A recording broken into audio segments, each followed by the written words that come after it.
is the DAWbench Radio Show, the official podcast of DAWbench.com.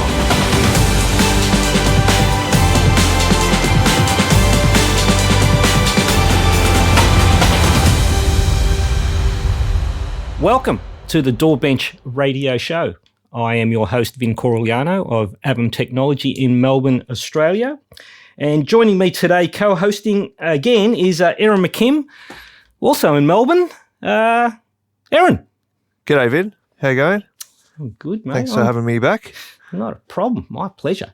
Now, also, we have a special guest from sunny Los Angeles in the United States of America, and that is Andrew Keresztes, who is the founder and lead developer at Audio Bro, as well as being an established award-winning composer working in film and television. Welcome, Andrew. Hey, guys. Thanks for having me on. Hey, not a problem at all. Now, Andrew. Yeah.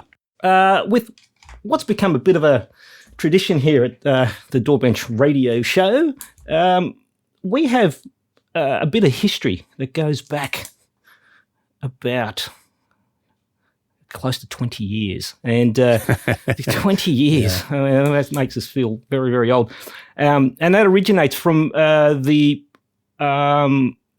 old Nuendo Forum, where we actually crossed paths for the first time. And I have covered the dynamic that was quite unique at the Nuendo Forum back in the day. And without spending too much time on it, for the people that are not familiar with it, where it was very unique was that it collected a group of high-end professional producers and engineers and composers that were Windows-based and focusing on native DAWs as opposed to what was more the norm back then, which was DSP powered DAWs like Pro Tools and Paris.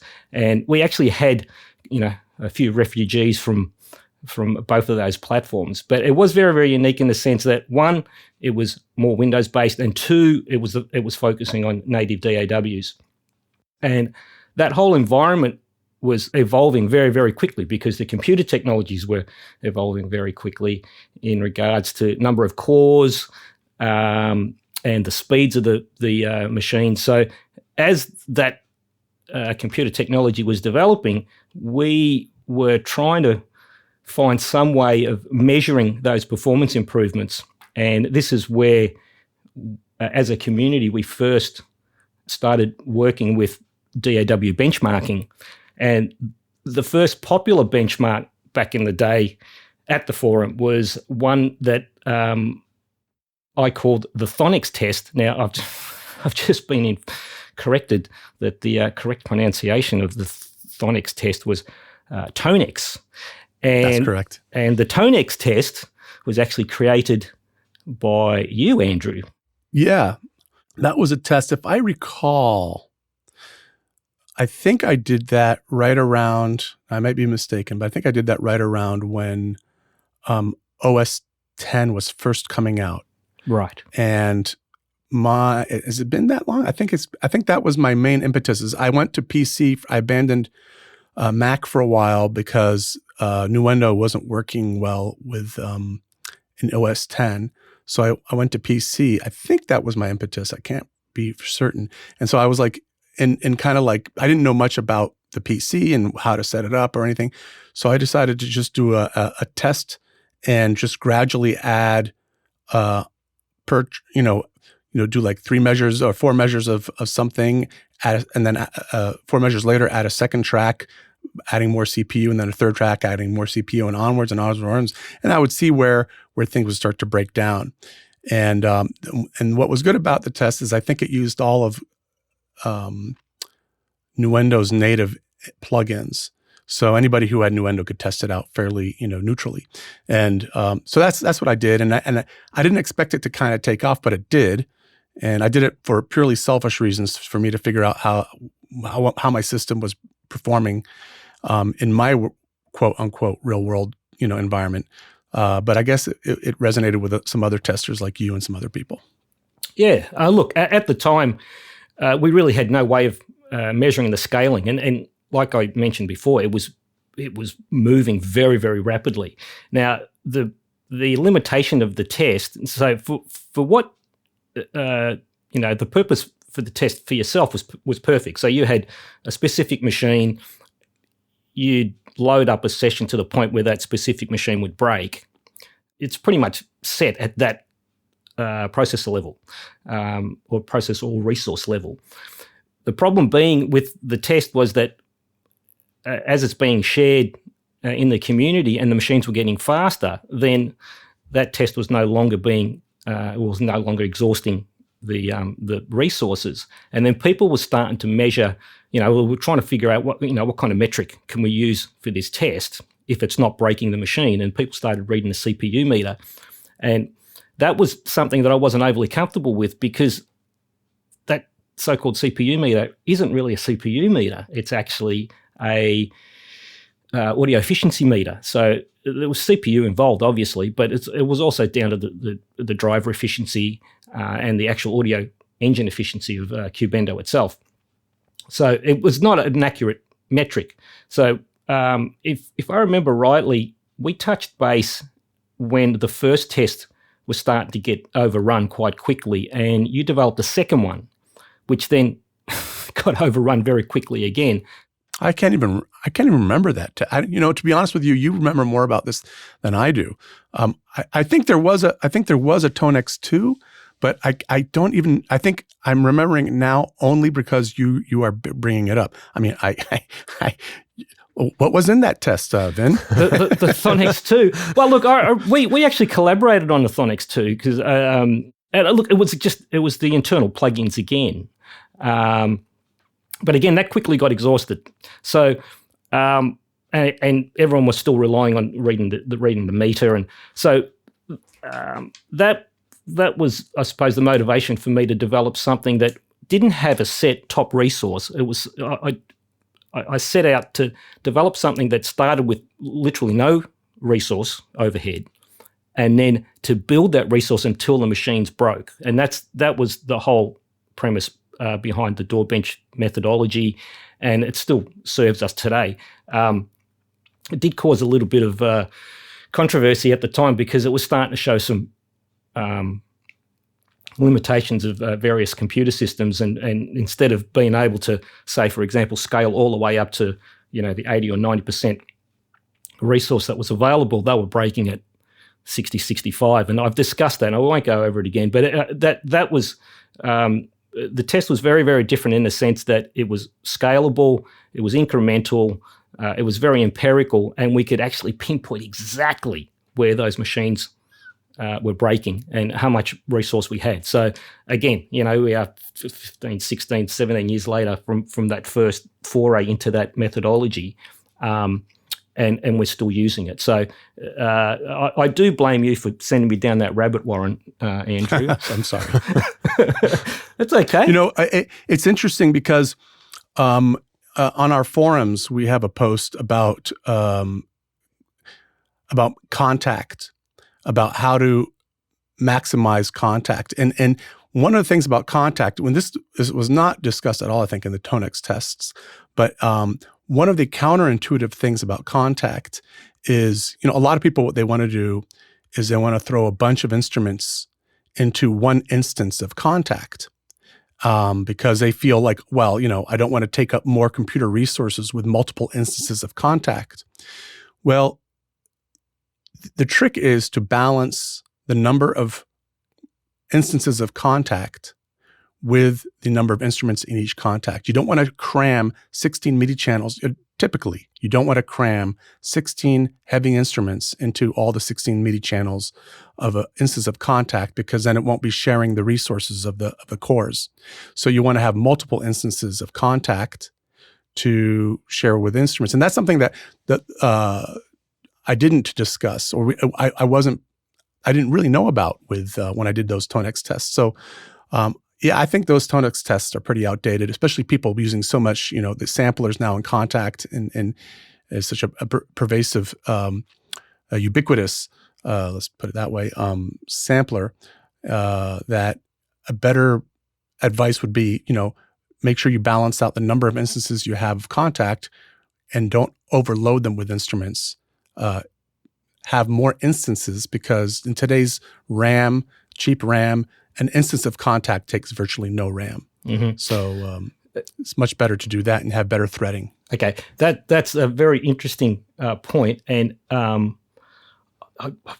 think I want to come back to that, right? And just put a pin in that one, because I do want to come back to it, because it's very, very important, because where it's relevant is that my DAWbench VI test was based on the first one, which ran for many, many years, for the first, 7-8 years, is based on contact instances with 16 instruments per. Okay, and then I'm using the contact multiprocessing. Now, I have clients that use that in that specific way, and that's VST2. VST3 has 64 possible instances. I don't know anyone who's going to be running 64 instruments in an individual instance of contact, but that was the capability of VST3. VST2 was 16. So that's how I built the template. Now, what you say, what you've just said, is very relevant to my move away from that, and not for any specific reason except that it's now limited to only 16 threads, and we've got cores that are way above that. So I changed the DAWbench VI environment to individual instances. But now the DAWbench environment that I'm testing with has 496 individual instances of contact. So, it's right over the other side of the spectrum. But we'll get back to that because it is important. And but for now, what I want to do is I want to go into your personal history because I know the United States is not your first country that you've, or not the only country that you've lived in, and you have an interesting upbringing across a couple of countries and cultures, which has more than likely influenced your musical stylings, and so I'd like to actually chat about your personal history and Sure. and what led you eventually to founding Audio Bro. So do you want to give us some insight on that? Yeah, sure. So both of my parents escaped from Hungary during or right after the Second World War. They were Hungarian, and they finally settled in the U.S., and I was born in Delaware. And my dad worked for DuPont, and when I was about 4, turning 5-ish, my dad got an offer to work in Switzerland, which he took. And so when I was the summer of 69, I moved to Switzerland and lived there for 9 years. It was a wonderful upbringing. I love skiing, and it introduced me to different types of music. I remember my first album I ever bought was Dark Side of the Moon. Awesome. Yeah. I mean, I was always into well-produced stuff, right? And then, even like Supertramp back then was well-produced, and Led Zeppelin, I was really into them. And then my dad got transferred back to Delaware for a year and a half, and then I went to Brazil for finishing my high school for 10th, 11th, and 12th grade. Right. So Brazil was probably the country that most opened my eyes to music, for sure. And also probably gave me the courage to go into music as a career. Switzerland is a fairly conservative country. There, at the time I was living there were more banks than there were gas stations. So it's Right. it's one of, you know what I mean? So it's like it's just so when in Brazil though, everybody's happy-go-lucky, and it's a very musical culture. And in my senior year of high school, I kind of told my mom, she was a little dismayed that I was going to not do computer science or maths. I was going to go into music. And so I'd already applied to colleges, and so I just went to a college that was my state college, University of Delaware, for 1 year, and then transferred to Berklee College of Music. Right. And so it was Berklee College of Music that gave me a good foundation of, modern scoring techniques and orchestration. I was an arranging major. And while I was there, they opened up, my third year, they opened up a synth lab. And man, I saw all those cool synths. They had a bunch of Kurzweils in there. They had a bunch of Oberheims. They had a bunch of, and I said, I got to get in there. I said, nope, sorry, you can't go in there unless you're a synthesis major. Right. Okay. All right. So that's easy. So I went to the counseling office. I said, I'd like to change my major to synthesis. Okay. So I changed my major to synthesis, took the courses I wanted. And then they had a really cool degree at the time called professional music, which basically just let you choose. As long as you had a certain number of credits, you could just graduate. So that's what I graduated, was a professional music degree. But I studied, my main focuses were orchestration and arranging and synthesis. And so that's where I kind of got into synthesis so even when I was in a band, we had a keyboardist. I was mainly the guy that programmed the sounds for the keyboards, even though I was a guitarist. And so that kind of gives you a little bit of insight of, my growing up and where I went to school. Yeah, awesome. So you've been working in film and television composition for as long as I've known you. What led you down to into that work? Okay, so after I graduated from Berkeley, and while I was at Berkeley, I was in a band, and we had limited success, a little bit in France, and then locally in the Boston area. And then I started doing television commercials for a music company out there. And they would hire me to do a demo. And then if I won the demo, if I won the gig, I would get paid, handsomely for the gig. So I started realizing that I was getting a lot of gigs doing that. So I figured, wow, I must be doing something right with scoring to picture. So I then got an opportunity to score a NBC, what they call, I think at the time it was called a Friday night special, Friday night movies or something like that for NBC. So I scored one of those. And right about that time, a friend of mine was an engineer out here in LA for Clark Duke, for Stanley Clark and George Duke. And he said, yeah, man, Stanley Clark just did the score for Boys in the Hood, and I'll have to introduce you to him. And so he sent my reel to Stanley Clark, and Stanley Clark called me out of the blue and said, man, what are you doing in Boston? You should come out here. So he set me up with some interviews at MGM United Artists, at Warner, and at Paramount, and from which I got 0 gigs. But he was the one that kind of pushed me to come to LA, so I did. What year was that, Andrew?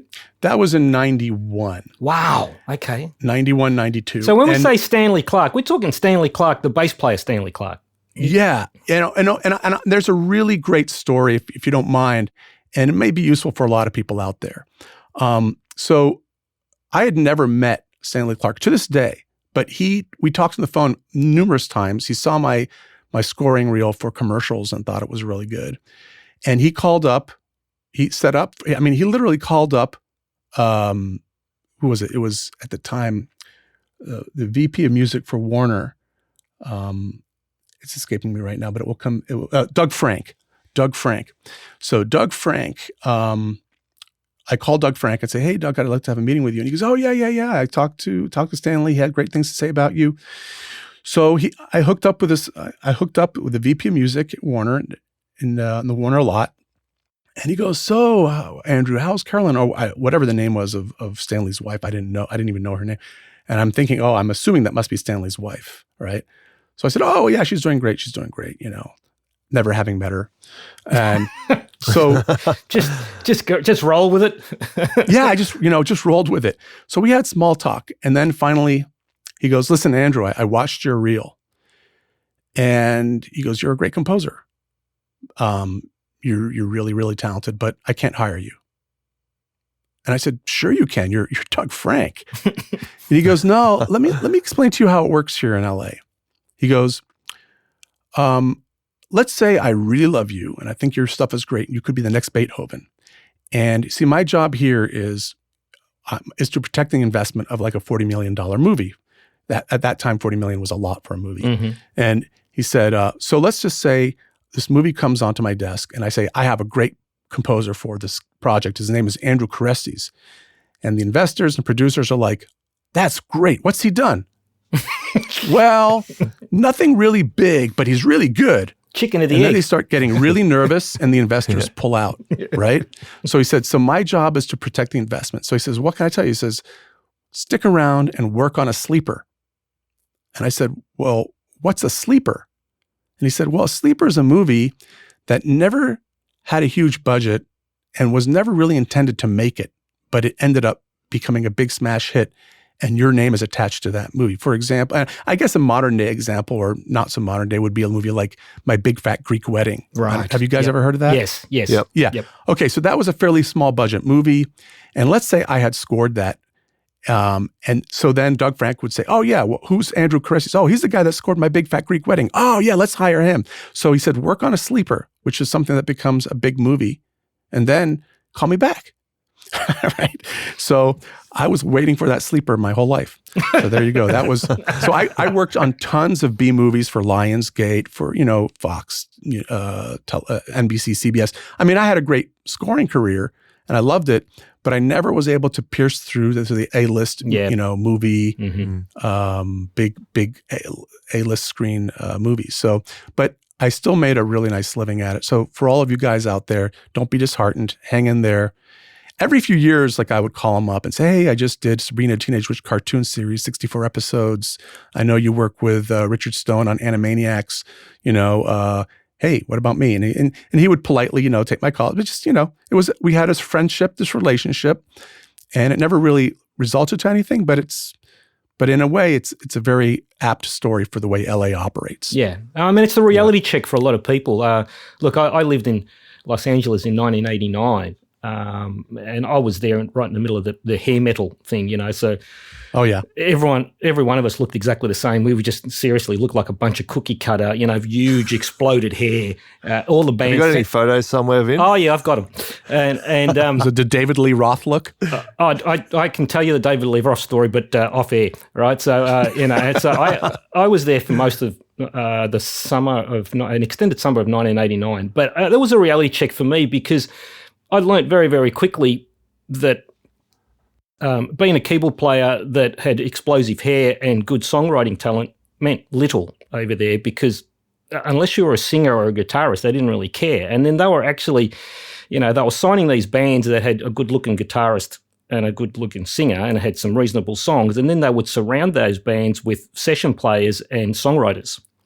And so that was the reality check for me. But did I have fun over there? Yeah, I did. But it was something that I knew that the underlying mechanics was not an easy thing to crack through. So look, it was a good thing to actually see that. And just hearing what you've said, it wasn't really that different in the film thing. I mean, how do you get that foot into that space? And you're saying, you've had the contact there. You've got this very accomplished career, and you're still waiting for that sleeper movie. Well, it's.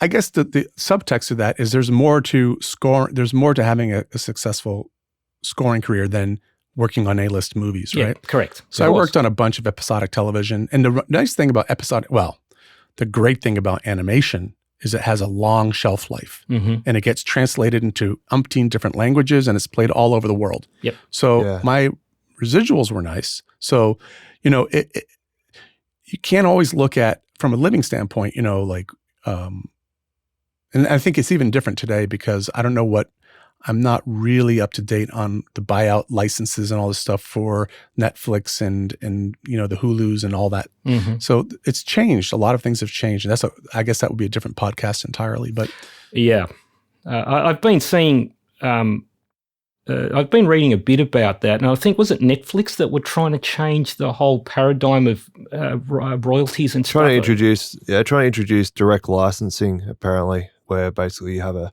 direct license with them, I believe. And so you kind of waive your publishing and everything. Right. I think I remember getting a whiff of that somewhere in the back. And It's the U.S. it's a funny thing. I think it dates back. Somebody's going to maybe correct me on this, but I think it dates back to like the turn of the century of the 19th century. I think in other countries, if your score plays in a movie theater, you get residuals. That's correct. You do in Australia. Yeah, you don't in the U.S. You don't in the US, though. Yeah. Really? And that goes back to Broadway. The Broadway theater owners didn't want to pay musicians royalties. So I think on a midnight vote in Washington, they passed some kind of legislation that got rid of paying musicians the composer's rights for Broadway music, and that Broadway theater stuff translated into movie theater, and that still follows us around today. Somebody correct me if I'm wrong, but I think that's how I believe it. Yeah, that's what I've read as well. And I guess with the new kind of buyouts and licensing, direct licensing models and everything, it all ends up coming down to individual deals and what you can negotiate with the various broadcasters or streamers or whatever. But yeah, it's a brave new world out there, apparently. It is.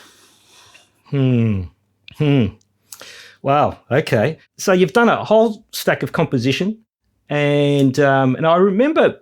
So I'm trying to think of the year when you first mentioned that you were going to go into sample library development. I actually, we had this discussion earlier this week. I actually thought you were kidding, because you just said to me, Vin, I'm not really liking the, what's out there available as far as string libraries. I'm going to develop my own. Now, that's a huge undertaking. What actually motivated you towards that? Because I remember at the time, a lot of the composers and a lot of my clients that were working heavily in the orchestral composition we were all using slave Giga Studio machines, and I'm not sure whether you were. I know there's a mutual friend of ours in Los Angeles, Justin, that was very heavily into the Giga Studios as well. So I remember you mentioning that you were developing a professional sample library, and you were going to be using Contact, which at the time wasn't really the favored sample engine. So can you give us some insight on how you actually landed at that point where you wanted to be a developer, and then just talk us through how you got into it, and then the creation of Audio Bro and beyond? Sure, I'll try to sum it up without rambling too much. So I was a composer for about 25 years, I guess. I guess about my 20th or 15th year of composing, I started getting frustrated with the libraries that were out there. So there was a group of us in LA that would go out and we would record our own private libraries, like a private orchestral library. Would get like 15, 20 composers and do what we wanted, and then we'd do our own library. And these were done on Giga Studio, and you're correct. Contact was sort of the newcomer, but for whatever reason, I always had an allergic reaction to the Giga Studio. You weren't the only one, mate. Let me tell you. No, it was. I took all my Giga Studio libraries and converted them to Contact libraries, and I had to script them for them to behave like proper legato and stuff like that. So that's how I got into scripting. So actually, VI Control was a website I used to visit a lot at the time, and I used to post a lot of Contact questions. And so I think at the time, Frederick Russ was the guy who was the owner of at the time, and he said, "Well, look, I'm going to make you a Contact scripting moderator here." I'm like, oh, okay. I'm like, well, that's really the blind leading the blind. So I became the moderator, and I also became like the most active member there for a little while until I learned, quote unquote, KSP scripting, right? So I became brave enough to start doing my own scripts, and I started realizing, okay, you know what? A lot of these libraries out there are not doing what I wanted to do. The DVC whole concept of the DVC was not only to be able to have a chord split into multiple voices, but it was also to be able to do a unison line and stagger the players so they don't play all exactly at the same time.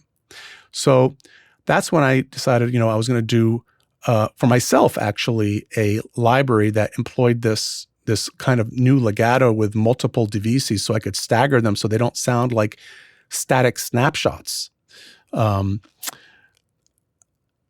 In retrospect, I was very glad that I decided not to I was originally just going to do legato, but then I decided to do pizzicato, spic and staccato and trem trills and all that stuff, harmonics. And it took me a long time. It took me about 18 months of development time in between gigs. And it also was a pretty expensive thing for me to do. And so I ended up deciding to recoup. I made it commercially available. And so one guy on my beta team, a guy called Colin O'Malley, did a great demo, and he posted it, and it just became viral. Mm-hmm. And everybody loved the sound. They loved the intimacy of the sound, and the legato was an instant hit. And I'd recorded a solo violin first to make sure that my proof of concept would actually work, that my scripts would work, and they worked. So I was hoping that they would work with sections, and they did. So I made it commercially available, and fortunately, it just seemed to be, something that was just good timing for me, right? So I released it at the right time. There was a need for it. I figured since I needed it, other people would need it. Now, the main reason I decided to do this library can be really traced back to a single project I did. I was working with a director called Lionel Freeberg, doing a movie, and he said, "Andrew, I would love to have real instruments, real orchestra play this." I said, "Sure." And he goes, "And I'd like to come by and listen to your theme." So the theme I wrote was sort of a Schindler's List type theme, right? And I knew it was going to sound great with real players, but all my tools, all the libraries at my disposal just sounded like not very good. Fortunately, I knew Lionel Freeberg really well. He's a friend of mine. And when he came in and he listened, I said, "Listen, you please excuse the samples." And I played him the melody and the theme. And he goes, "Oh, no, I totally get what you're trying to do." Had I not had a director who was so hip to, he had a whole wall of DVDs and CDs from film scores, right? So he was a big music lover. And if I had not worked with a director who could see beyond the MIDI mock-up and hear it in his head, I may have been in real trouble. So I that kind of said, you know what, enough of this. I need to get a sample library that can do these legato lines and portamento and glissando the way they're supposed to be done. And that's really how LA Scoring Strings was born. And so it was, I guess, what do they say? Necessity of the mother of invention. Right? Yes, yeah. No, that's awesome. That is awesome. And look, and I do remember that it was probably about 2 years from when you first mentioned it, and this was, it wasn't in a public forum or anything. This is you were actually one of the admins on my DAWbench forum from memory, and we were discussing it in that little hidden area, and it was about 2 years from that first conversation to when you actually released it. I released it in 2009, and I started working on it in 2007. 2007, I think I recorded a solo violin just to get the proof of concept to make sure that my scripts worked. Yeah. So, 2 years from inception to release, that's a huge project and commitment. And look, I was rapt when that hit the ground, and it hit the ground running, because I knew quite a few people that were using it back in the day, and that has actually evolved now to a group of sample libraries that you've worked on, and I think maybe we should move to. Look, before we move to the newest ones, I wanted to ask you about Kontakt as well, in regards to working with it as a playback engine. Now, I've seen that you've actually got a new audio orchestral engine for the newer libraries, which is Genesis Children's Choir and the Modern Scoring Brass.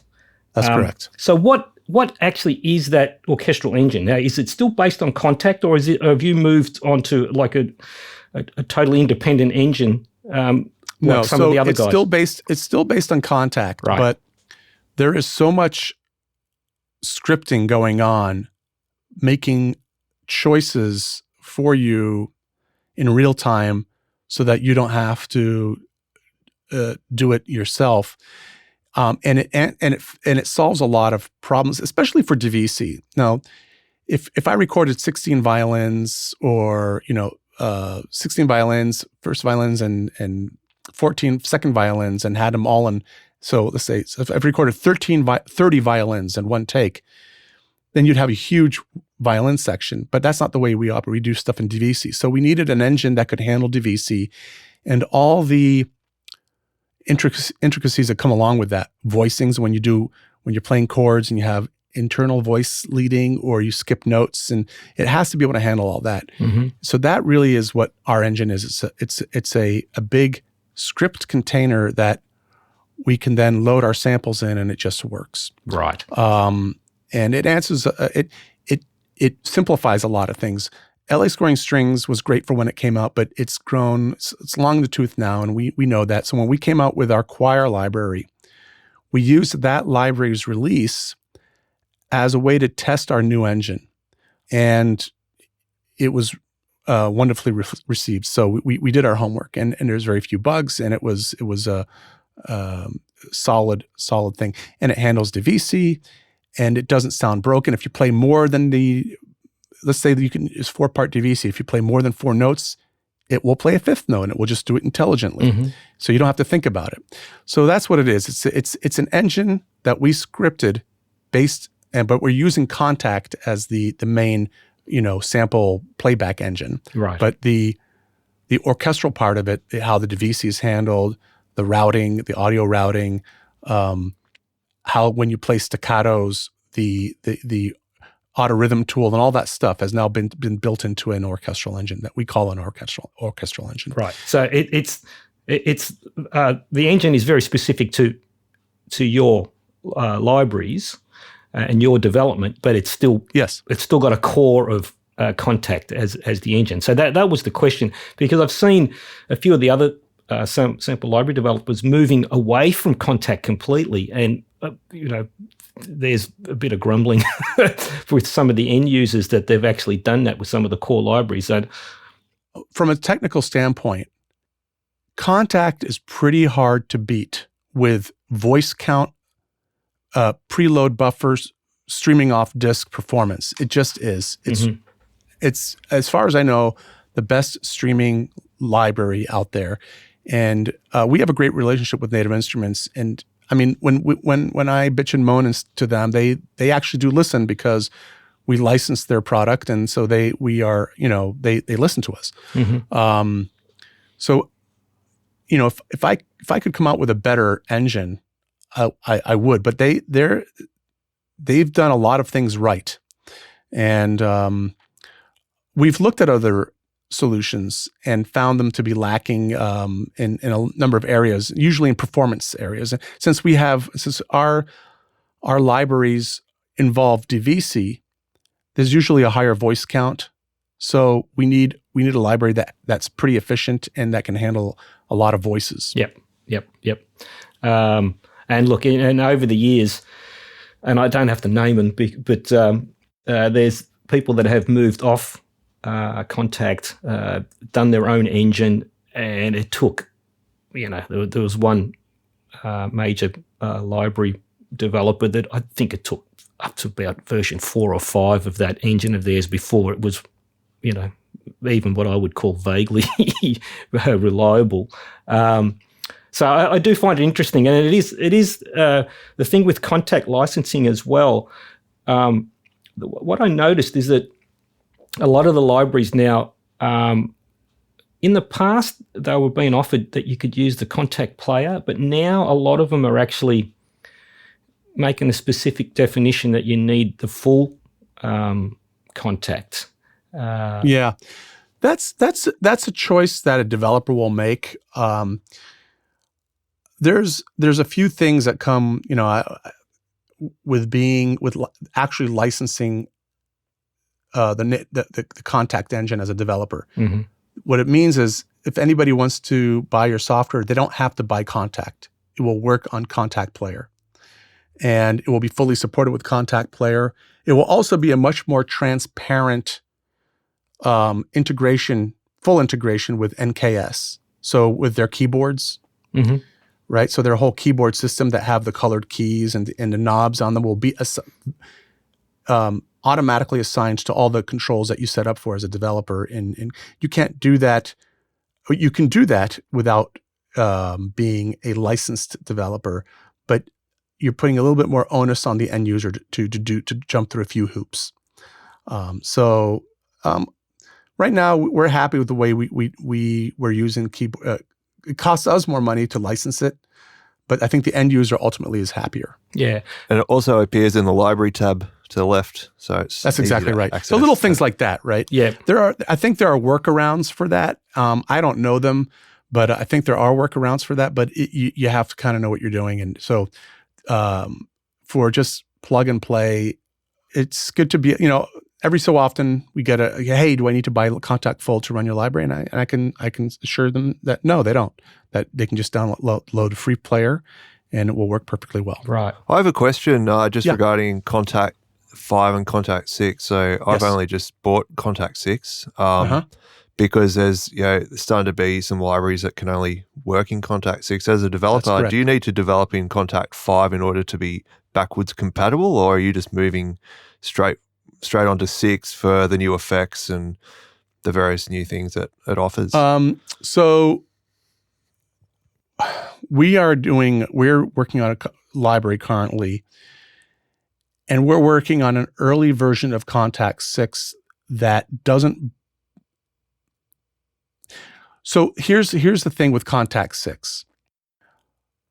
If you're running El Capitan, it has to do with versioning of your OS, basically. Right. If you're running Kontakt, the newest version of Kontakt 6, you won't be able to run.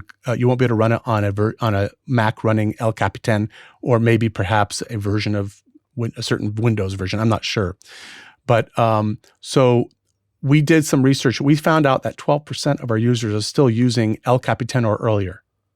Yeah, which is actually substantial. So we are going to support an earlier version of Kontakt 6 that does support El Capitan. That's what we're doing. That's a decision we make as a developer. Yeah. But Native Instruments is actually really good about LA Scoring Strings was written on Kontakt 3, and it still works in Kontakt 6. Yep. So upwards compatible. Yeah, absolutely upwards compatible. Yeah. Right. So is there going to be a point now that, in regards to the libraries, where if they release them to Kontakt 6, they won't be able to be used in Kontakt 5? Was that the point you were making, Erin? That some of the libraries that was my understanding. Right. I see what you're saying. Yes, they are not back. That's not just with Kontakt 6. That's with any major any version upgrade, that it won't be backwards compatible. But there really is there is no harm to upgrade to the latest version of Kontakt, with the caveat that your operating system supports it. Yeah. And really, El Capitan is like 5 or 6 years old or something. I mean, it's pretty old.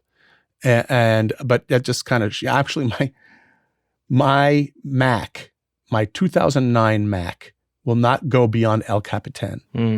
So there's a hardware reason that I can't go beyond. So yes, the only reason you should really look out whether it's wise for you to upgrade to the latest version of Kontakt is not for intercompatibility with the libraries, is to see if it will be compatible with your operating system. Yeah.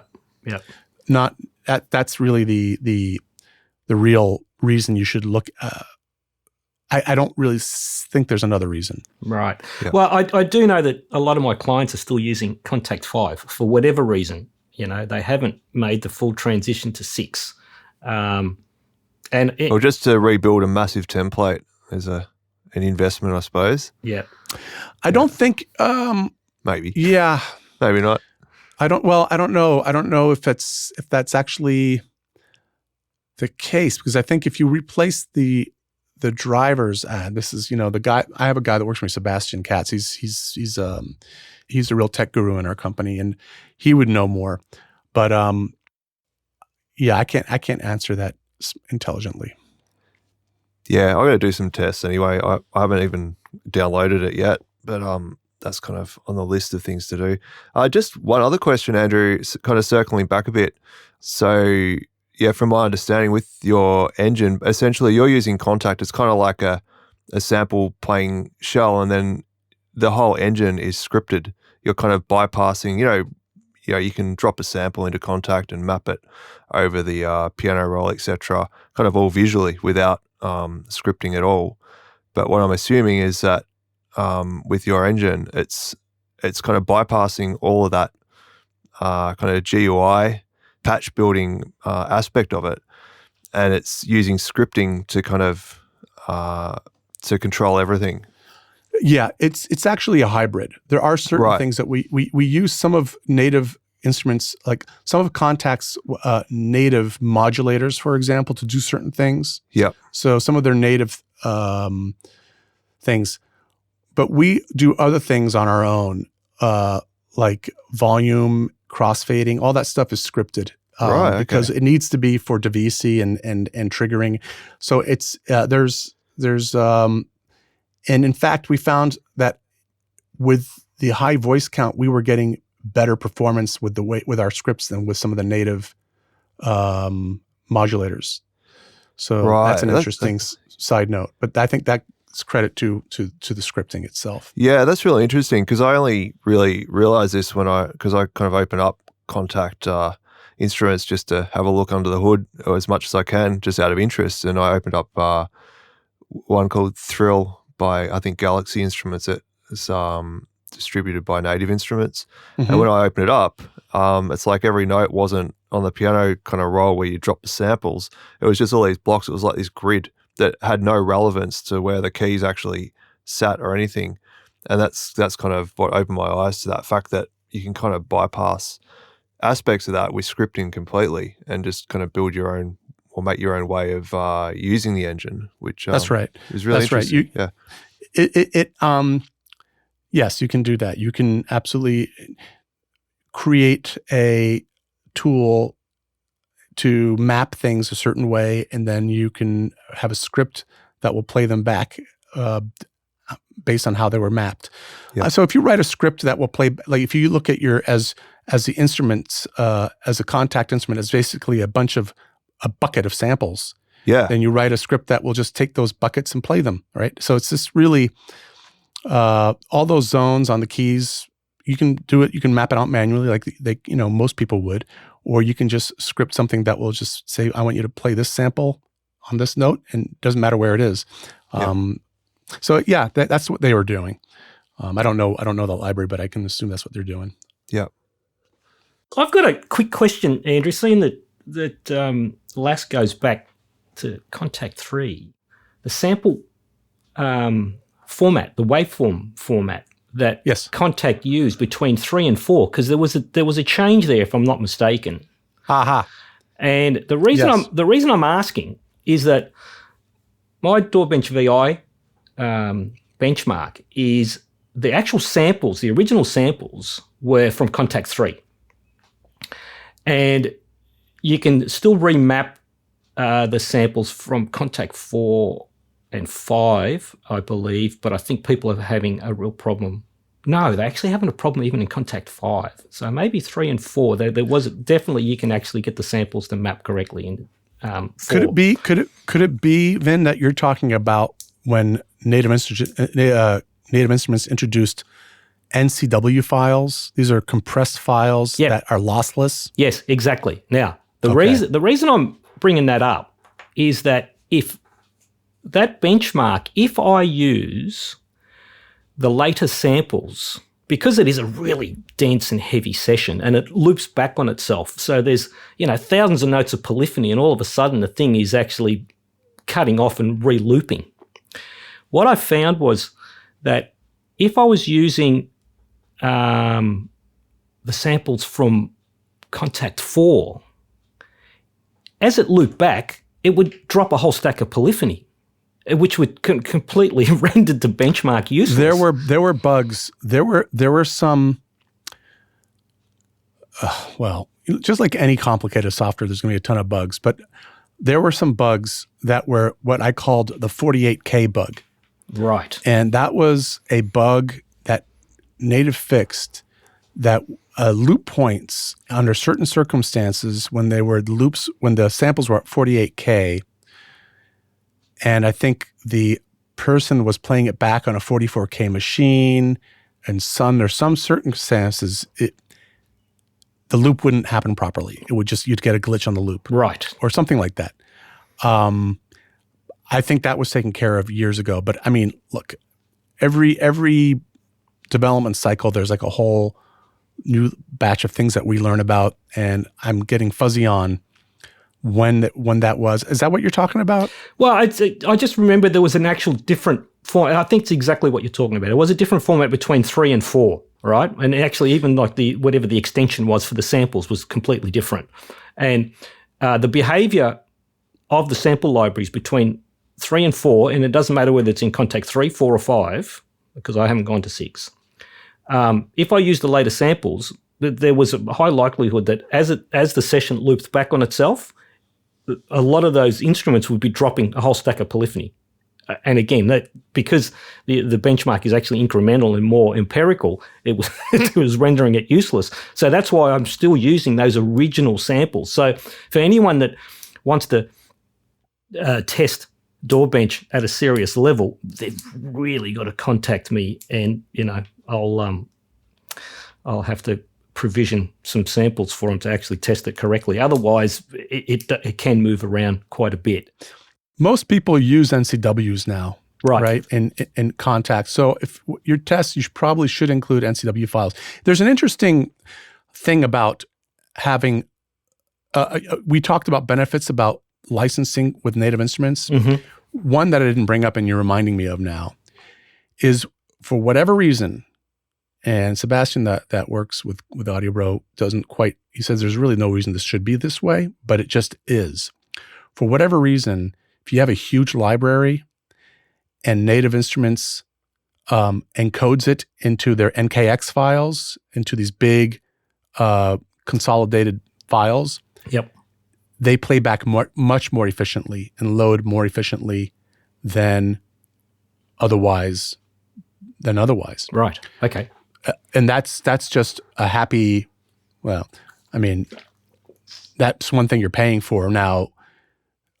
Sebastian seems to think that shouldn't be the case. It should be able to do it just as well, not put into containers of NKX containers. It should be just as fast with isolated samples, but it's not. So developers it is interesting. So when we're working on a library and we're looking at efficiency and stuff, we know that when it's finally encoded and they give us the NKX, it will be that much more CPU efficient. Right. Okay. Well, that can only be a positive. Yeah. So it's definitely a consideration when doing the bigger libraries. Yeah. Maybe I should say hard disk efficient. Yeah. Right. Yeah. Well, there's obviously some coding and algorithm stuff that is very specific to the engine that is benefited from that. And unless you get down to the code level, you're not going to really know. And I doubt very much that Native Instruments is going to be sharing that information with anyone anyway, So, but that is good. That is very interesting. Now, one thing I do want to move on to, and it's pretty relevant in our current environments and climates globally, cloud content delivery and the servers, because AudioBro you were one of the first that offered the libraries specifically only via server. I can't remember whether you actually offered them on any media. We did. You did. First, sorry. Okay. Yeah. Correct. No, we for about a year, maybe a year and a half, we were offering it on DVDs. Yes. The first release was 5 DVDs. Yep. And then we got hip to the 4 gig DVDs, or I don't know. The dual layer DVD stuff. Yeah. Yeah. The dual layer DVDs. The 8 gigabyte stuff. Yeah. Maybe that's what it was. Yep. 816. Yeah. Yep. And then FedEx loved us. Yeah. But it became expensive, and it took too much time, and we basically wanted to model our store after the Apple store. Just click on the library you want, buy it, and then be able to download it. So that's what we did. Yep. Yeah. So I mean, so you still were one of the first from memory that actually dived headfirst into that cloud. It wasn't even called cloud then, but online delivery. Look back so we're talking 2010, right? 2010, 2011. The majority of stuff was still getting delivered on big bulk lots of DVDs. Sure. And it's only really recently, and it is recent, probably the last 4 or 5 years, where it has significantly shifted to where now the majority of libraries are online only, or some libraries are still coming on hard drive as an option. We have an option. We have an option now with our big libraries, like our 160 gig modern scoring brass, or even Genesis, but Genesis is not that big. It's 30. I think it's like 32 gigs. Yeah. That's compressed. Uncompressed would be more like 50 or 60 gigs. Mm-hmm. So we offer a thumb drive. So we send them a USB 3 thumb drive, a fast thumb drive, and but the only reason we sell it is for people who have really unreliable, bad internet services. Yep, of course, yeah, and I mean that's becoming less and less. I like on my own store, I don't sell any box software at all. None, zero. Everything is actually online delivery only, and that's just been a bit of a change that I decided to do because the majority of my clients weren't really interested in a box, or any media, and we've got pretty decent, internet connection here in Australia. I mean, the broadband system here is a bone of contention for many, but we can get at least 100 megabit a second in the more developed areas of the country, and so downloading those 30 gigabyte, even 100 gigabyte libraries is not an issue as long, and this is the point that I want to make, as long as the server at the other end is actually delivering some type of efficiency in regards to the downloads. And I have a very mixed experience. And I've had various discussions over the podcast with both Erin and Leon as well, just regards to the experiences that I've had with some of the major software companies. Downloading off their servers can be an absolute crapshoot here. Yeah, I can tell you how we handle it. Yep. We don't use our servers for anything we don't use our servers for massive transfers. We employ Amazon Web Edge servers. So the way that works is like this. If you're in Australia, we upload onto our Amazon Edge servers. We upload modern scoring brass. So let's say you're the first guy in Australia to purchase modern scoring brass. Amazon AWS will immediately start spooling from its central repository, just the way I understand it, to the Australian Edge server. And so you may have a buffer time of where it's fairly slow, but then it will kick in and be pretty fast. Right. And then the second person that orders it from Australia will have a ripping fast download, as fast as Australia offers. AWS is probably the fastest backbone, on average around the world. So that's what we use. We do pay for it. That's why we tell everybody to back up, Audio Bro libraries. When they download 160 gigs, it costs us money because we're paying AWS to do it. Of course. So we make sure you get a good download, and then we ask you to back it up. And when you need to put it on another machine, use the backup. Yep. Well, I mean, I can just give you a little bit of an overview. Over the last week or so, I have done some installations for clients where I was using probably 4 or 5 different cloud delivery services, and the difference between them was quite amazing. And I always kind of pinpoint NI, but NI and it might be a regional thing, and this is the discussion that I've had with Leon, because Leon being in Germany, he's never had an issue with NI download speed, never. I've spoken to people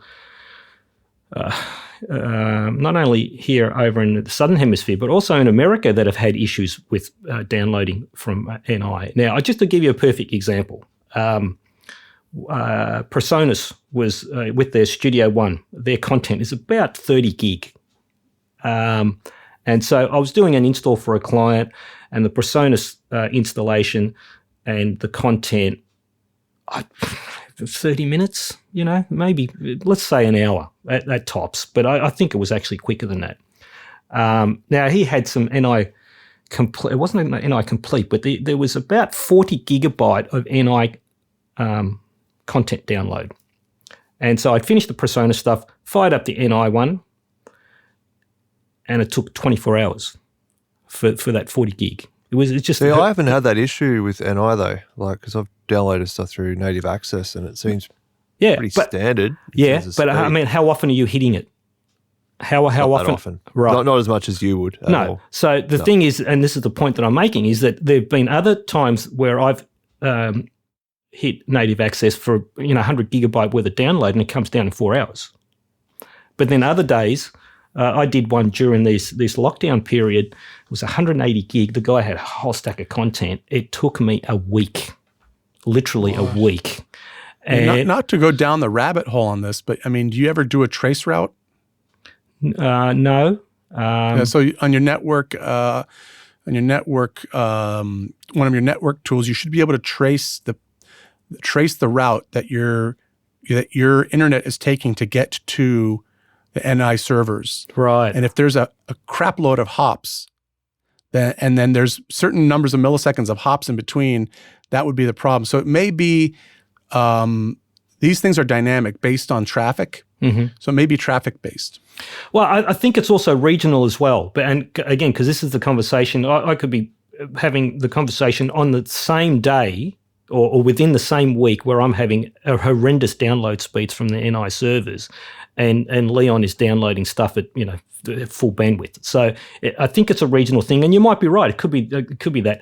I mean, the frustration for me is that where I'm saying it is regional, I could hit the VSL service, for example, 100 gigabyte, bang, done in 2 hours, hour, 2 hours, right? So I have got a really nice internet connection when the server at the other end is behaving. When it's not, forget about it, I also think, though, I also happen to know that Native Instruments has a ton of users. And I think that could be it as well. But but it is an absolute crapshoot. Now, I'm not on an island here because, I've done a little bit of searching and to see if other people have been complaining about the download speeds, and there is a stack of posts.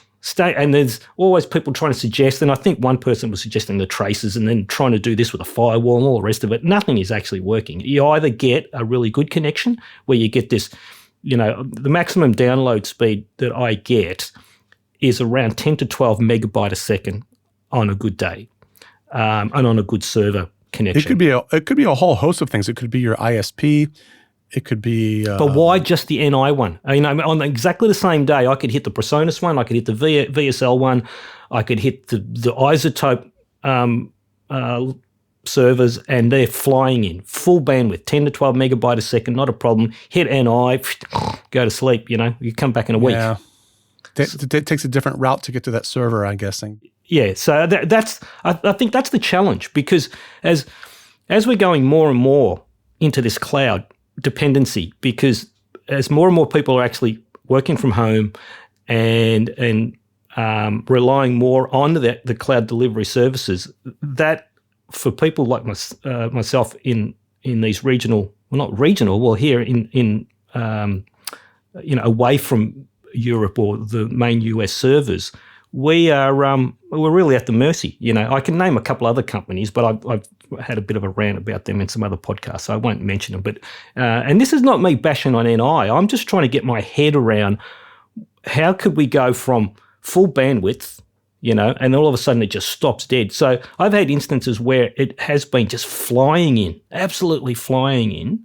and we get about, say there's 50 titles, and we get the 10, 15, first 20 titles in, and then all of a sudden, bang, it stops. Now, could that be that all of a sudden that server has started getting hit by multiple instances of other people trying to download the same data? I mean, that's the only thing I can really think of. But, I mean, is it simply that NI are not providing enough server bandwidth?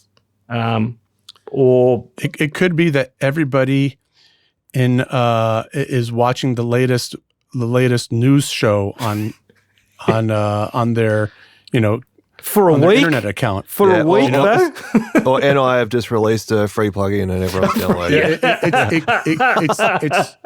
It would be so hard to diagnose that. But whenever I have persistent issues, I try to do a trace route. Yep. And then following that, I call up my ISP because it's usually them. Right. And then I bitch, and then they say no, and I say, yeah, let me send you the screenshot of the trace route. And they go, oh, let me put you through to a level 2 guy. Actually, I've had that. I've had that with my ISP too. Like suddenly everything just going super slow and ringing them up, and something's happened. I mean, it actually got to a stage once that down at the exchange or whatever, someone had gone in there to like fix something and had actually unplugged the thing. Genius. So it was like a week without internet. So yeah, no, stuff happens, or a card can go bad. Yep. So. Yeah.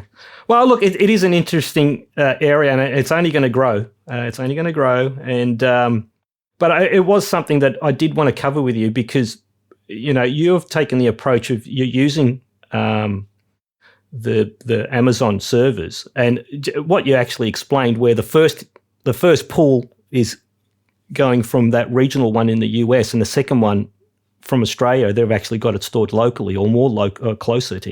Is it actually locally in Australia that the server, the second pool, will be coming from? I don't know where the edge servers are. I mean, they change. It's like you said, it's a fast growing, it's very fluid, right? Yeah. So, and I think it's a little bit more dynamic than what I'm saying. Like, so it may. If you do a full download in Australia, it may keep it on the edge servers for a month just to see if anybody else will need it. Yeah, of course. And then it will cycle back and take it off and spool off. So it kind of has this.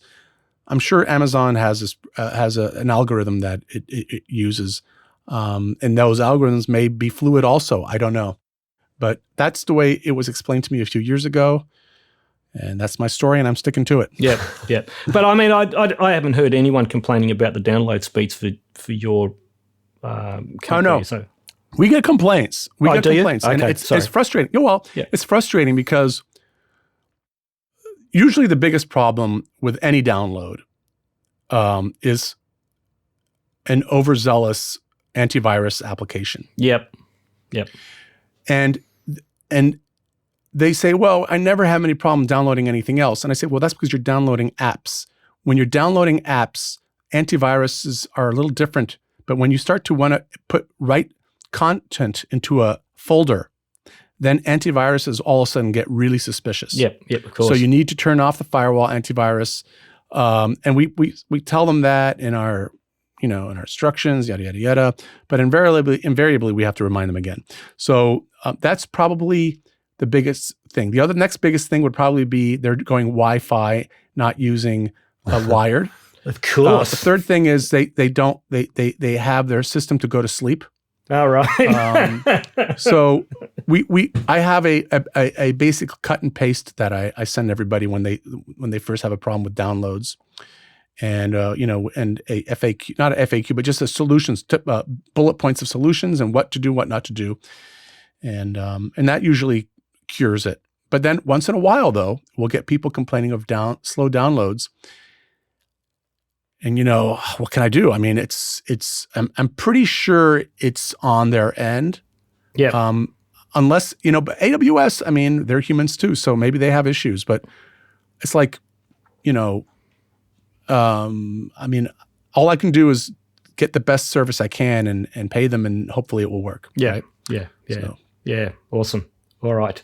Well, now I've got some bullet points here. I am going to jump to a subject matter that is close to both of you guys because, and I want to discuss Reaper with both of you fellas. because you've both transitioned from Cubendo, which is not a small jump, because both of you guys were very heavily entrenched in Cubendo for many, many years. And Reaper isn't the first application people would think of when you're talking professional film composition and scoring. So I want to hear from both of you fellas. What was the motivation to move towards Reaper, and how you're actually finding it in regards to film and TV composition. Erin, I'll let you start on that one. Okay, sure. Probably the biggest motivator for me was I wanted to kind of all the cues in one project. That was kind of always my aim, and I'd always looked at DP because of the whole kind of chunk system they had. But because I was running on PC, I tried out a demo and I just couldn't get it to work well. And then I read about sub-projects in Reaper, and basically where you can import a project onto your timeline and it looks like a WAV file, which is an audio clip, but then you double click it and it opens up that project onto a new tab and see it's actually a project itself. And you can have as many sub-projects in a master session as you like, and you can kind of zoom in and out, and you can have sub-projects within sub-projects. And that's kind of what drew me to Reaper to begin with, just that idea of being able to have one big master session, be able to jump around really quickly between the different cues and copy and paste things between them really quickly, kind of via projects on tabs. And from there, I just slowly kind of converted all my key commands and mouse modifiers and everything to essentially reflect how I worked in Cubase. And then just slowly tweaked settings and brought in scripts for things I was missing from Cubase, or even from other programs like Ableton that I use as well sometimes. And basically I found that Reaper just allowed me to, if there was something I wanted to do, I could always just Google it essentially and find some kind of script someone had written. Given not every script is perfect, and they may not work as kind of smoothly as something that's coded directly into Cubase, but kind of weighing those two things up and like comparing them, whenever I've gone back to Cubase, I felt it a lot more kind of clunky. I mean, I love the MIDI editor. I still love aspects of Cubase, the surround capabilities. Reaper still doesn't have a proper kind of surround panner, and so you got to do workarounds with that, for example. But I think the pros outweigh the cons in Reaper for me at the moment. Erin, do you mind if I ask you how big are how many tracks are your big MIDI sessions, would you say? Yeah, so I can have like maybe 200-300 tracks in a session with bussing and stems. And this is the thing, I still haven't found a kind of a happy medium to having very large sample-based sessions, with like heaps and heaps of contact instances in Reaper. I use kind of a disabled track template style, which is what I was using in Cubase as well. Okay, so you don't use VE Pro as a slave or something like that? I've tried, but I found, so say I was scoring a film and I had like a big orchestral template in VE Pro, and then I had the sub-project kind of set up. If I clicked on a cue and opened that up, it basically needs to disconnect from the previous cue and then connect to that cue. So it slows down the process about being able to move around. So I've never kind of been able to set up VE Pro. I mean, I've got it and I've got slaves, etc. for that, slave systems. But I've never been able to kind of get it working well. And the other thing I found with VE Pro is I couldn't actually get it working as smoothly as I could in Cubase. So in Cubase, you basically have it set up, and if you hit play and you hit stop, it smoothly plays and stops. But in Reaper, there's kind of like a delay, and you hit stop and there's kind of like a bit of a glitch at the end. I could never really work around that other than turning the buffer down to 0 on VE Pro, which then obviously brings up your CPU level, etc. So basically how I work in Reaper with these big sessions is I use a combination of audio, because I use a lot of sound design and kind of record a lot of stuff as well, and then have whichever Kontakt instances I'm using, and just I build it as I go. I don't have a pre-made template. I kind of just develop the template or the palette of sounds as I'm as I kind of start scoring the film or whatever. And then I use a lot of freezing just to kind of just smooth out the session, because I found that I haven't got to the bottom of this, and it's something I plan to do. I just haven't had time, is to really get to the bottom of having Kontakt working in large quantity, like large amounts of Kontakt instances working well in Reaper. I just find when you get to a certain point, it just seems to fall apart. I have there are a few people I know that use hundreds and hundreds of tracks, and they have different solutions. One of them, which, look, I mean, I'll let me preface this by saying I went from Nuendo to Reaper, but my reasons for going to Reaper are sort of edge case developer reasons. I have very specific needs in sample development, for chopping up things and renaming, and doing all these menial repetitive tasks that aren't typical in a daily composer's life, right? So that's what made me move to Reaper. I wrote my own scripts in Reaper, and I would say like 8 out of 10 scripts I write in Reaper are so edge case oriented specifically to me that they would be useless to anybody else in the real world. Yeah. But I did come from Nuendo using hundreds and hundreds of MIDI tracks, and I found that to be pretty efficient. And I noticed that people complaining with Reaper about the bogging down when you have tons and tons and tons of tracks. One of the reasons is, even if you have a track disabled, Reaper assigns a little bit of CPU to it, even if it's muted, even if it's disabled, to keep track of it. Yeah. And so what some people are doing, and I haven't explored it, but I'm bringing it up because it may be of interest to you, is some people, what they do is they create a really organized template of track templates. Yeah, track presets. Yeah, presets. So you can you open up. So you start off with a blank project, and then you open up.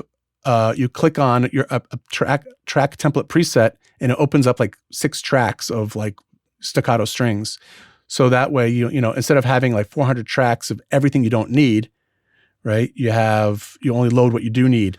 So yeah. I kind of do that. I do that actually. It's not very organized, but that's kind of how I work. I have track templates of quite a few of the big libraries I have. Exactly what you're saying, like bringing all the strings bang, and the track template can be disabled. So I got this script where you can basically hit a key command, and it will do essentially visually what it does in Cubase when you disable a track. So it kind of blanks out the track, it just turns everything off, and then you can hit it and you can bring it back on. So you can actually save 20 or 30 Kontakt instances, disable them all, create a track preset, and then pull that in, and it's instant because it's not loading anything. It's just like bang, and then you just enable what you want. So it's quite efficient, but I guess because I kind of mix as I go as well, so I have a complicated busing system for it to deliver surround stems, and kind of once you start using some of the surround plugins, it starts slowing things up again. And the other thing I found is when you have a lot of tracks, even if they're all disabled in Reaper, there's something that Reaper does, and I read about it. The project files, they're not compressed. Basically, you can open them up with a text editor to be able to look at the project files. You're talking about chunks?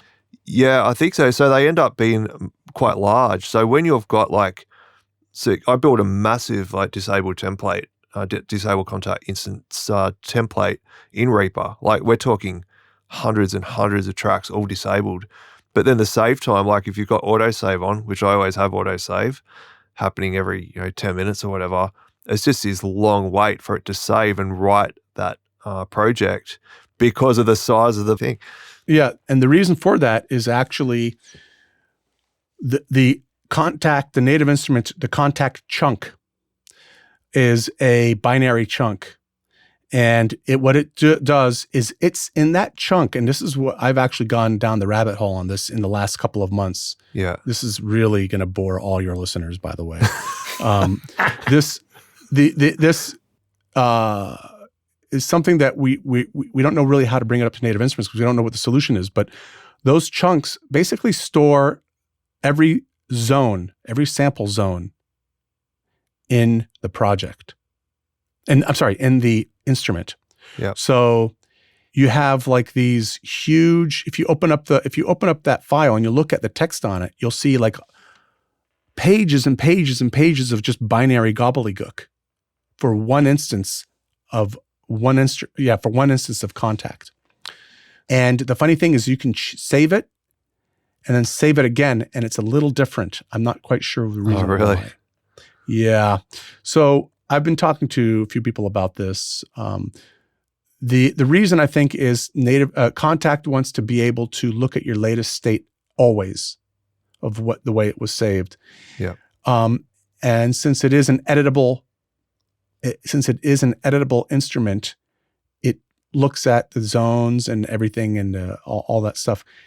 If Native Instruments released something like a brute player that it took out all the chunk information and only referenced the patch, then that would be a solution. But yeah, I think, I don't know if I talked to a few people that know more about this than I do, and I'm not giving maybe the full story, but it's trickier than, I don't know what the solution is. I don't know.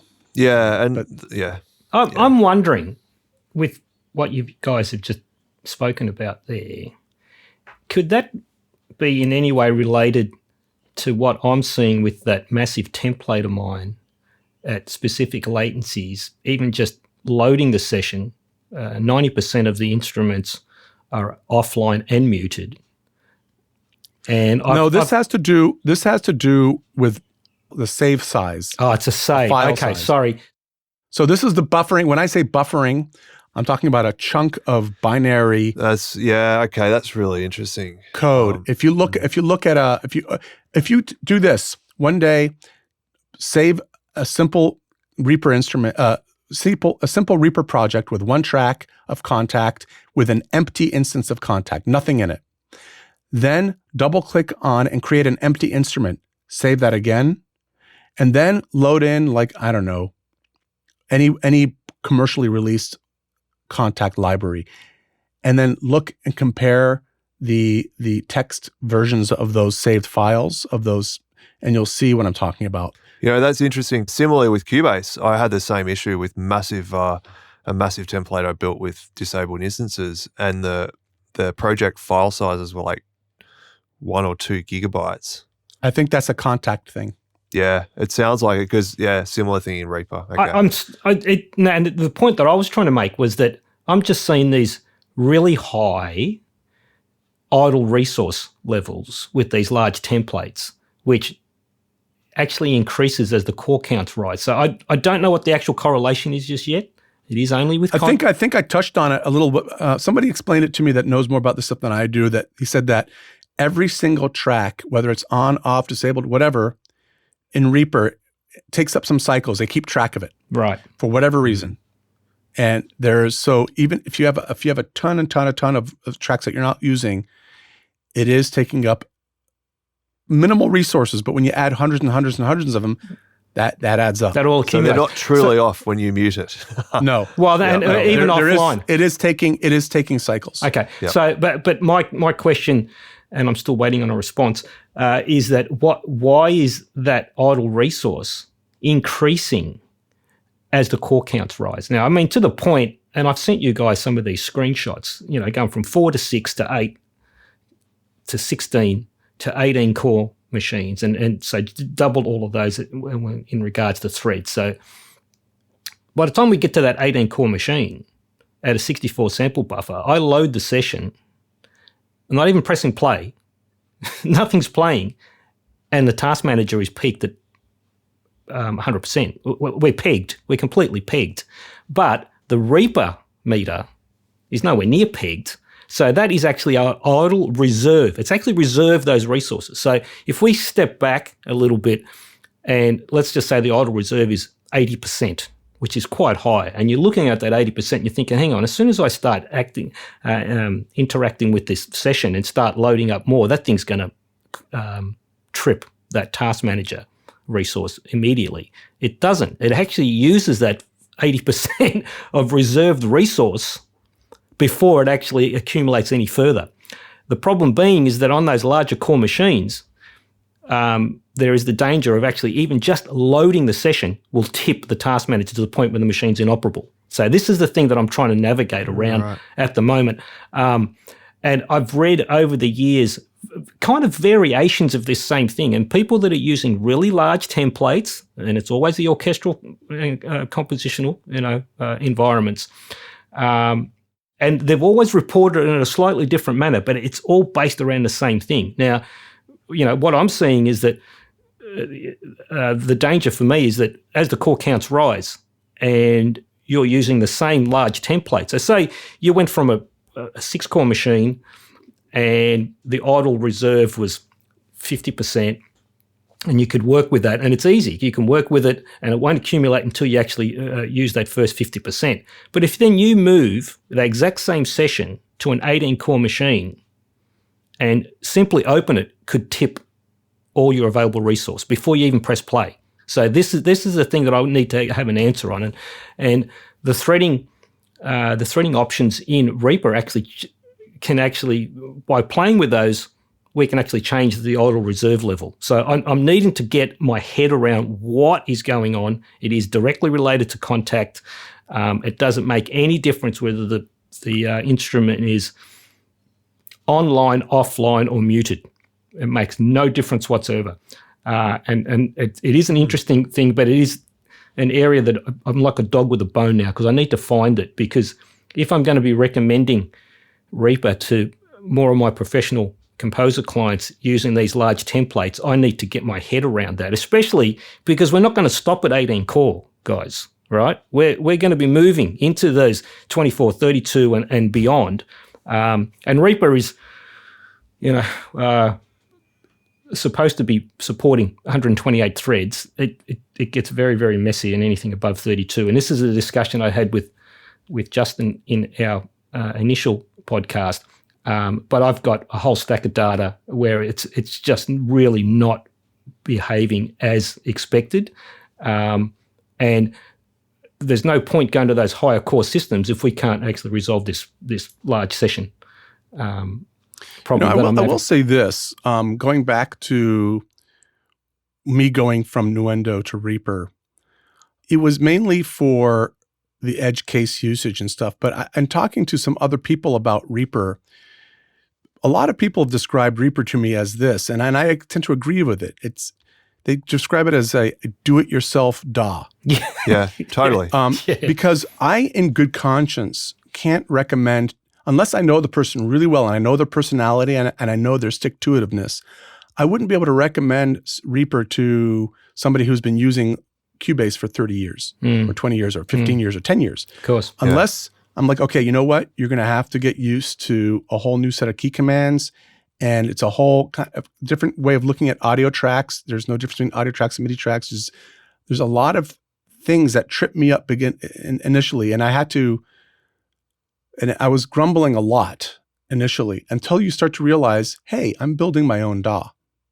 It's almost like a really nice developer's environment. Yeah, totally. It was pretty much it took me quite a while, but once I converted all my key commands and mouse modifiers so it functioned exactly like Cubase, plus had extra things that Cubase couldn't do, that's when I was like, okay, I can make this work, because it's just muscle memory. I'd used Cubase for so long.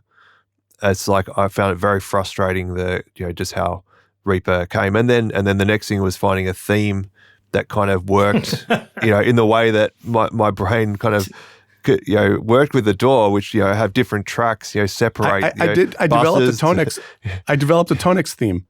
Yeah, well, there you go. And but I think I felt with Reaper, I tried Reaper years ago. I tried Reaper probably 10 years ago, and I just couldn't gel with it. Yeah, but I felt same with me. I threw it away. I find a lot of people throw it away and then come back to it later a second time. It's like when you're ready for it. You've got to be ready.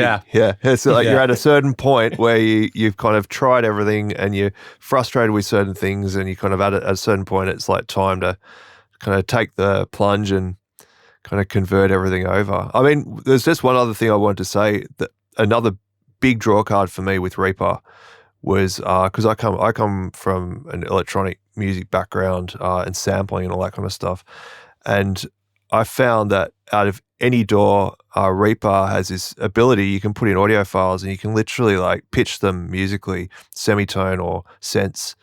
And so basically, if you're working with samples like audio, it's like kind of you can get right down to the kind of the bottom line. You can basically, work like you will with sampler and pitch everything musically with direct audio, and I've got key commands for that. So very quickly, you can kind of pitch and get things in tune and manipulate audio in such a way that you can't. You kind of can with Ableton, but Reaper's kind of at a next level from that as well, I found. Yeah, I think Reaper is the best audio editing tool out there. Yeah, I agree, 100%. It's so quick, and it just, the fact you can pull in any format, you can change the sample rate without it converting the audio files. It's referencing that one single kind of base file, and unless you glue it, it's all just running real time.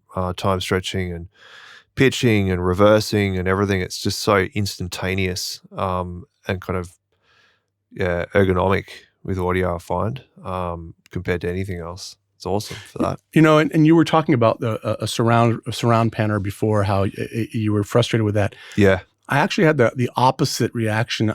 The way Nuendo would handle routing stereo to an 8-channel, you had to put in this router plugin. A mix convert. It was a mix convert. Mix convert, it was this really weird plugin, and it was really kind of a few layers of abstraction away from being intuitive, right? So, to put it politely, but I found Justin's coding, the developer for Reaper, the way he coded audio in Reaper, that you can have any number of channels on a track, as long as it's even numbered. Oh, it's awesome, isn't it? Is brilliant. And so I can discreetly just route channels 1 and 2 to channels 7 and 8 on a 8-channel track. You just do it. I know it's the routing. So for that reason, for me, it was a lot easier. Yeah, I guess I love that side of it. The way you can route things, you can folder tracks. If you just want to group something, you just drop them on another track. It's like so quick. But what I am missing, and it's more for post, like more because I do sound design as well, and for mixing. So if you want to do a mix in surround, and you want to have you want to be panning sounds around the surround field, I just haven't found a panner. I can't seem to get the surround panner to work properly. Yeah, I think I can maybe help you with that. I think that'd be amazing. I had exactly what I think. My first inclination was exactly what you're communicating to me. Yep. And so I abandoned it. And then I think I saw somebody post something and some screenshots on a forum. And I said, hold on. And I looked at it. I'm like, oh, that's the way it's, because what I was doing is I was losing channels as I was rotating around. Yeah, same. Right? And like holes and stuff. Yeah. Yeah. No, there's a setting for that. So I can help you with that offline. We'll do that. Well, that'd be amazing because with the latest version of Reaper, you can actually have the surround panner up there on the channel strip and see it without actually having to open it up. So if I could get the kind of the native resurround panner working correctly, that would be amazing. Because then I think there's some settings, and I think they weren't like real intuitive settings. No, definitely. Look, trust me, I've had like maybe 3 attempts at just searching a way to solve it. And each time I kind of hit a dead end. And like, I work around it. For scoring and stuff, it's fine. It's just more for mixing post, mixing a short film or something like that. I haven't quite nailed it. But yeah, I'll definitely message you about that one. That sounds great. Sure. Awesome. Cool. Absolutely. Thank you. Hey, guys, I think we could probably keep talking for hours on end, if we keep heading down this rabbit warren. But I think that, and I don't want to cut you off because the conversation was very, very interesting, but I think you guys have definitely covered why you have both moved over to Reaper. And it's an open book, I mean, for me, and I've spoken to Erin about this, there's a love-hate relationship with me with Reaper, and it's probably because I've come to Reaper very much too much in a Cubase mindset, because I've been using Cubase for so many years. And the hardest thing for me was a track is a track is a track. There's no such thing as a audio track, a MIDI track, an instrument track. It actually can be anything. But my difficulty was when I wanted it to behave like a MIDI track, and I wanted that MIDI track to behave, I'd convert a MIDI track to an instrument track. So I'd put an instrument insert onto that, what was previously a MIDI track, and then get it to behave with the fader MIDI-wise was, I think, you guys helped me through it, but it was literally doing my head in. Also the routing, where for me, a folder track is actually an organizational track. It was actually just for organizing the tracks and everything else, where in Reaper, a folder track can actually have routing. So I'd have all and that took me a while to... Oh, boy, that was killing me. So I'm sitting there going, well, hang on, I've just muted everything. Why am I still hearing stuff? Oh, hang on. There's a way around They call it the parent track too. Yeah. Oh, man. Yeah, no, there's a way around it, because I've had the same thing. And basically what I've done in Reaper is I've created presets for every type of track I want. So I've got, audio, instrument, auxiliary, bass, VCA, stem, etc., and folder. And I have like a button for each of those, and I hit that button and it makes it, it's all kind of set up. So my folder tracks, they don't go anywhere. So if I drop something into a folder track, it stops at that point, and then you've got to actually route it out somewhere as you traditionally would. So you can kind of get around it, but it's just molding it into your kind of workflow. Well, but can you imagine a newbie coming in? And I wasn't exactly a newbie, but I was a newbie as in, hang on, I need to recreate these. No, it was worse than being a newbie, because you were indoctrinated into the Cubase way of seeing things. And I was too. And that folder thing, and Reaper folder is an audio routing. Correct. thing. Yeah, and that took me a while. You can route as well in the usual way on top of that, or both at the same time. Right, and in Cubase it's strictly organizational. Yes, correct. Yeah. And that took me a bit to actually disconnect my brain with that. The other one that really threw me and all of the guys on that Reaper group that we're all involved with. The whole MIDI thing. Why isn't this MIDI fader actually interacting with my contact instrument? And then we finally found there's a few little routing things, and then there was a tiny little icon. Yeah. When I say tiny, there was a tiny little MIDI button in the bottom right-hand corner, and I've gone, it can't be that simple. Bang. There yeah, but was your left pinky standing up, and were you facing Mecca? Because you have to do that for it to work. No. Yeah, you got to point your ass towards whatever deity that you want to on any given day. Spin 3 times, and then and shout at the top of your lungs. And I finally got it, Andrew. It was good. That said, Reaper does stuff that nothing else can do. That's right. Crazy. Yeah. Hey, I think on that note, we'll leave it there, guys. That has been awesome, and we've covered an enormous amount of territory. So I think that we should call it now, and I will say thank you very, very much for both of you guys for the time and energy. This was our take 2 for this one, because the initial attempt to record this was about 3 months ago, and there was just massive amounts of web congestion, and we didn't end up getting the recording done, but I have got about 2 hours of outtakes from 2 hours of banter. 2 hours of banter, which, a lot of it will only be available on the Christmas tape. But so for today, again, thank you very, very much for your time and energy, guys. That was awesome. I will have both of you guys back on again. If you guys want to, sign off whichever way you want to, that would be awesome. No, thanks for having me, guys. It was a pleasure. Hopefully I didn't ramble on too much and it wasn't too boring. And see you guys next time. Yeah, cool. Thanks for having me on, Vin, and great to chat, Andrew. And yeah, looking forward to the next time as well. Yep, awesome. And look, thanks for everyone. Welcome back. So we are back, and there's going to be some more regular stuff coming up. And so on that note, on to the next.